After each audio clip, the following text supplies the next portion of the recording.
I thought we were pretty good in the first half, and arguably the worst we've been since I've been here in the second half. No matter whether you play at home or on the road, if you allow a team to shoot 72% from the field, you're not going to win. We didn't do a great job of having ball pressure high on the floor. We didn't play anybody before the catch. We let them throw it where they wanted to throw it. We didn't play any ball screen the way we needed to play it. I thought it was night and day from what we did in the first half, and they're deserving of all the credit. Very well coached, really good players. 12 had not played all year. I thought he helped to change the pace of the game, and we did not respond in any sort of way, and that's why we got beat. How does that happen? You had momentum going into the intermission, and then you came out so flat. I would pay to find out if I knew. Didn't anticipate it. They started really strong at the first 4 minutes of the second half, which is typically when we play our best. And they played extremely well. And then we did not win a segment of a media timeout until the last segment of the second half. And we keep scores. That's kind of a game that we play within ourselves. We didn't win a segment media timeout until the end. And I thought they were really good, and we were really, really bad. They get flat out too many paint touches in the second half? They got way too many, and we didn't get enough. They got way too many, and we didn't get enough. We didn't get enough in the first half. We only had 17 at halftime. We want to try to get 52 for the game. We've been averaging 49 and a half. And the reason we didn't get enough in the first half is too many times in the first media timeout we shot the ball without getting a paint touch, and too many times in the second half we never even got a paint touch. So the threes bailed you out pretty much in the first half? Well, I mean, I thought we were okay. I didn't think we were great.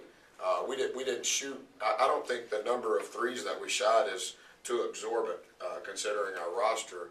I think that what happened was we didn't make the number of shots that we typically make, whether that's threes or twos. But I thought that we were okay. Ideally, we would want more paint touches, yes.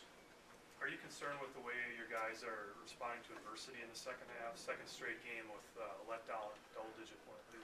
Well, I don't play the game by halftime or second half or first half. I think every single possession has the same value, and too many times in the second half, we didn't do what we needed to do on either end of the floor, and they're all the same. We were okay except for the last 9 minutes against Florida State. We didn't play any of the 20 minutes in the second half today the way we have to. Would you attribute some of that to the youth and the inexperience? No, just not doing what we practice every day. Not playing hard enough, not being the toughest team on the floor, and that's the only way that we have a chance. It doesn't ensure success, but it gives us a chance if we can have an edge and be tough. And the only way that we can be tough is to get stops. When you shoot 28 balls and you make 20 of them, we're not going to score any points in transition, which definitely negatively influences our paint touches because we're playing against a defense that's already set. And that was what was happening. They made nearly every shot they took, and we went down on the other end against a set defense. How much did you miss Jerome, especially in the second half with the way they were getting inside? Well, I knew that he wasn't going to play, so we need as many guys as we can to play. Eric, Hughes, Joe, the guys that played today. J-May needs to play. We're not in a position where everybody is important to what we're trying to do.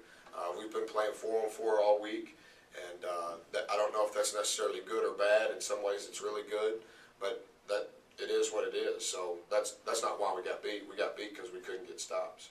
When did he do it? How did he do it? Wednesday afternoon, got hit in the hip, and it's just bruised, and he can't move it the way he needs to move it.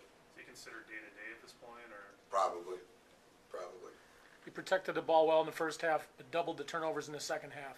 Do you think that was fatigue, mistakes, or was NC State just anticipating what your players were doing? I think they were much better. North Carolina State was better defensively. I think we were pressing too much. Zara was trying to press. I don't think any of it was to fatigue. This was our only game this week, and so we were just pressing, trying to outscore them instead of trying to get stops. Can you talk about their ball handling ability against ours? 12. They did good. They got the ball where they wanted to get it, whether that was by the pass or the bounce. They got great paint touches. They ran every play that they wanted to run in the second half, and for the most part, they scored nearly every time.